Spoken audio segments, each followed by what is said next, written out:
This is Shahul John. आज हम पढ़ने जा रहे हैं हमारे चैप्टर 9 का थर्ड पार्ट, जो है खिलजी वंश के बारे में।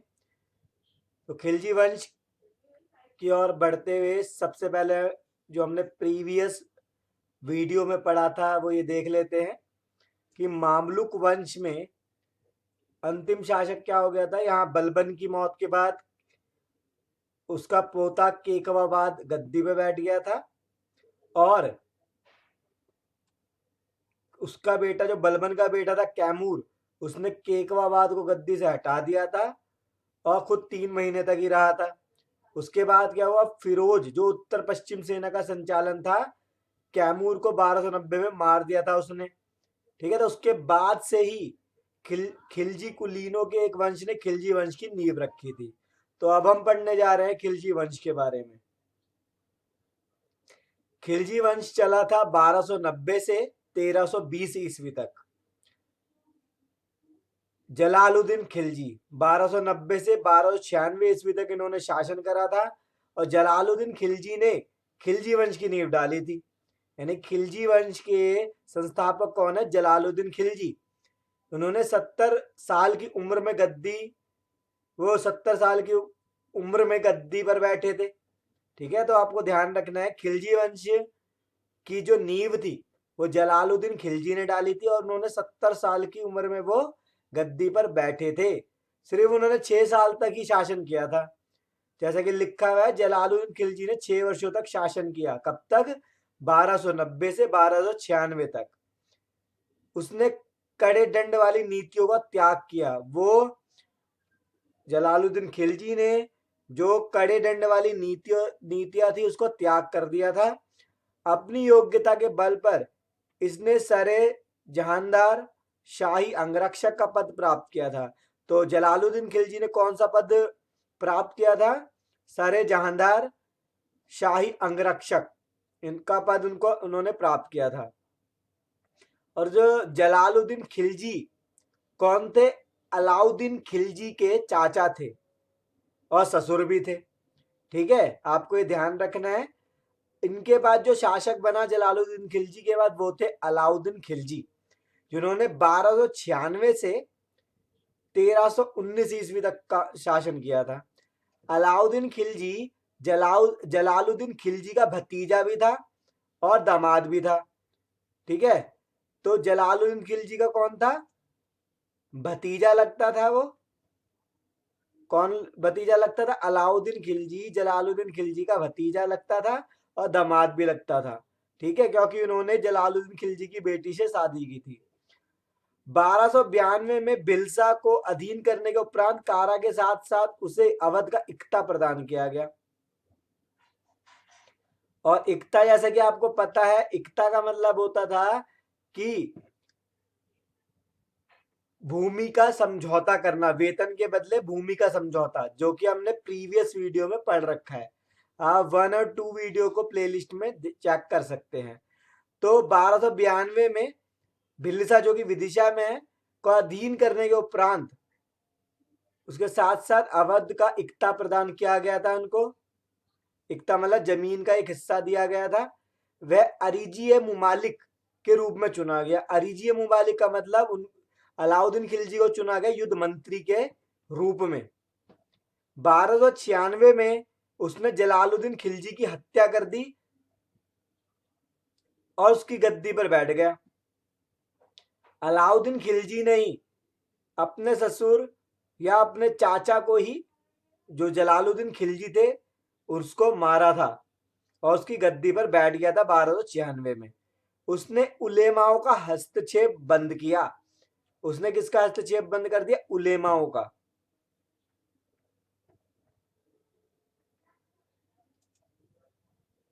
उलेमा कौन होते थे? ये एक महत्वपूर्ण संगठन था जो हस्तक्षेप किया करता था सुल्तानों के बनाने में भी। ठीक है, अलाउद्दीन खिलजी का बाजार सुधार, ये एग्जाम पॉइंट ऑफ व्यू से बहुत इंपॉर्टेंट है। कैसा था? बाजार सुधार प्रणाली अलाउद्दीन खिलजी ने शुरू की।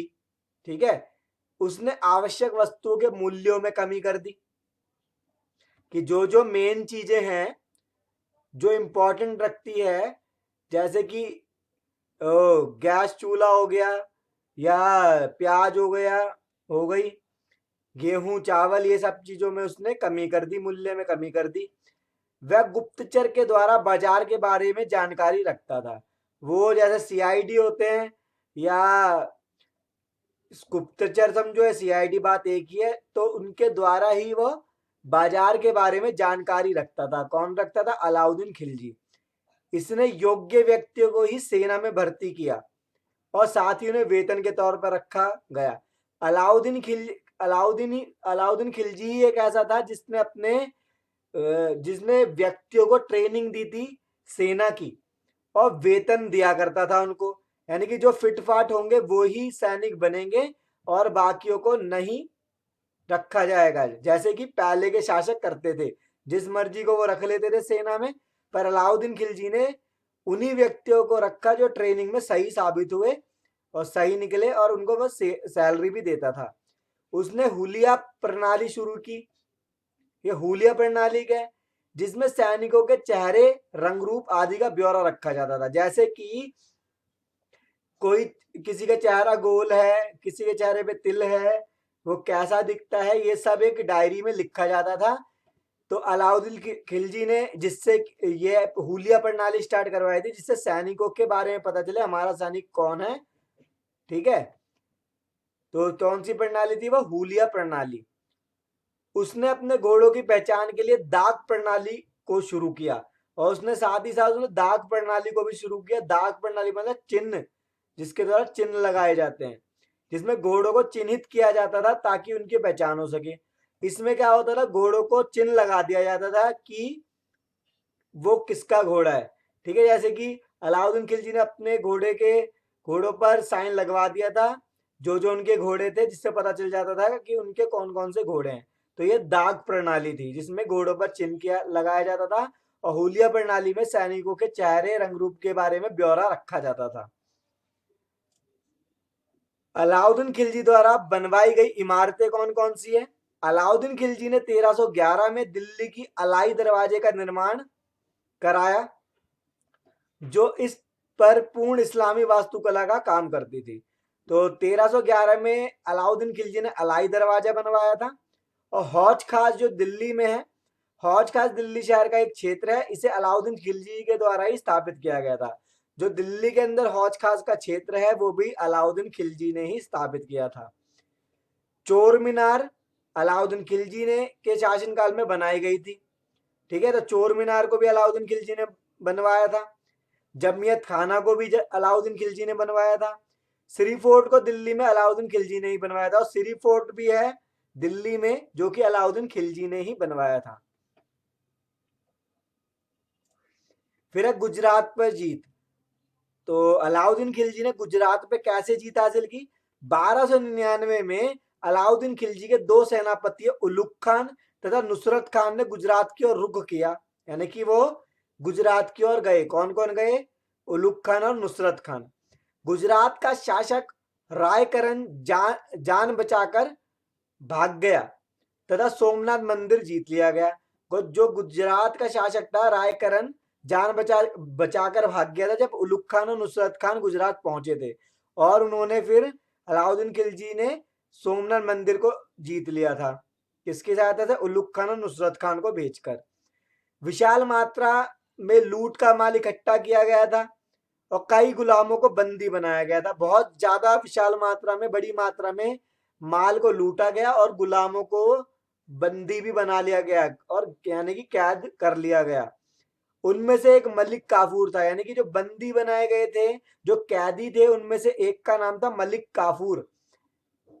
ठीक है, जैसा कि आपने मूवी में भी देखा था पद्मावत में, मलिक काफूर था जो कि गुलाम था। ठीक है, जो बाद में अलाउद्दीन खिलजी का प्रमुख सेनापति भी बना था। ठीक है, तो मलिक काफूर क्या बन गया था? एक प्रमुख सेनापति। पहले क्या था? वो गुलाम। राजस्थान पर जीत। गुजरात के बाद अलाउद्दीन खिलजी ने राजस्थान के रणथंभौर पर भी आक्रमण कर दिया। रणथंभौर पर आक्रमण करने का तत्कालीन कारण राजपूत शासक हमीर देव के द्वारा मंगोल सैनिकों को शरण देना था। अब रणथंबोर, राजस्थान के रणथंबोर पे आक्रमण क्यों किया गया था? इसलिए किया गया था क्योंकि वहां के जो राजपूत शासक थे हमीर देव, उन्होंने मंगोल सैनिकों को शरण दे दी थी और उनको खिलजी शासकों को देने से भी इनकार कर दिया था। इसको पाने में नुसरत खान की जान तक चली गई थी। ठीक है, नुसरत खान जिसने गुजरात पे चढ़ाई करी थी उसकी जान चली गई थी, जिसके कारण अलाउद्दीन खिलजी ने खुद मैदान पर आकर 1301 में इसके किले को जीत लिया था। ठीक है, तो रणथंबोर के किले को किसने जीता? 1301 में अलाउद्दीन खिलजी ने। 1303 जब आया उसने चित्तौड़ को जीता। चित्तौड़ क्या था? विद्वानों के अनुसार उसने राजा चित्तौड़ का आपने जिक्र सुना होगा मूवी के अंदर, जो कि पद्मावत में दिखाया गया है। वो 1303 में उसने चित्तौड़ को जीता था। विद्वानों के अनुसार अलाउद्दीन खिलजी ने राजा रतन सिंह की पत्नी पद्मावती से आकर्षित होकर उस किले पर आक्रमण किया था। बहुत से विद्वान मानते हैं कि अलाउद्दीन खिलजी ने वो आक्रमण क्यों करा था चित्तौड़ पर? क्योंकि वो राजा रतन सिंह की पत्नी पद्मावती से आकर्षित हो गया था, इसलिए उसने चित्तौड़ को पर भी आक्रमण किया और उसे जीता। अलाउद्दीन खिलजी की मृत्यु कब हो गई? 1316 में अलाउद्दीन खिलजी की मृत्यु हो गई थी। ठीक है, और इससे पहले जो ये राजस्थान में जीता गया था चित्तौड़, और उसमें फिर वो कहाँ चले गए थे? साउथ की ओर चले गए थे। ठीक है, पर मूवी में ऐसा दिखाया गया कि वहीं खत्म हो गया, पर ऐसा कुछ नहीं था। वहां से जीत के वो साउथ की तरफ चढ़ाई करने चले गए थे अलाउद्दीन खिलजी, यानी कि साउथ इंडिया में फिर वो आक्रमण उन्होंने करा था चित्तौड़ के बाद। अलाउद्दीन खिलजी की मृत्यु कब हुई? 1316 में अलाउद्दीन खिलजी की मृत्यु हो गई थी। उसके बाद मलिक काफूर गद्दी पर बैठा। वही मलिक काफूर जो पहले गुलाम था, फिर सेनापति बना। फिर अलाउद्दीन खिलजी की मौत के बाद वो गद्दी पर बैठ गया और उसको कुतुबुद्दीन मुबारक शाह ने हटा दिया था। पर उसको किसने हटा दिया था? कुतुबुद्दीन मुबारक शाह ने। उसके बाद मलिक काफूर मारा गया और खुसरो ने गद्दी हासिल की। उसके बाद खुसरो को गयासुद्दीन तुगलक के असंतुष्ट अधिकारियों ने मार दिया। फिर खुसरो को किसने मार दिया? गयासुद्दीन तुगलक के असंतुष्ट अधिकारियों ने मार दिया। इस प्रकार अलाउद्दीन खिलजी की मौत के 4 साल बाद खिलजी साम्राज्य समाप्त हो गया था। यानी कि मेन जो था खिलजी वंश में, एक तो जलालुद्दीन खिलजी था, उन्होंने स्थापना करी थी इसकी वंश की। उसके बाद अलाउद्दीन खिलजी ने ही ज्यादा शासन करा और उनके अलाउद्दीन खिलजी के मौत के 4 साल बाद ही खिलजी वंश पूरा समाप्त हो गया। इसके बाद हम पढ़ेंगे तुगलक वंश। पर अगर आप इसकी पूरी वीडियो चाहते हैं इस बुक की, तो जॉन अकेडमी की ऐप को प्ले स्टोर से डाउनलोड करना ना भूलें। वहीं पे आपको अब इस चैप्टर के भी फुल वीडियो वहीं मिलेगी और पीडीएफ नोट्स भी आपको वहीं मिलेंगे। तो जॉन अकेडमी की ऐप को प्ले स्टोर से डाउनलोड करना ना भूलें।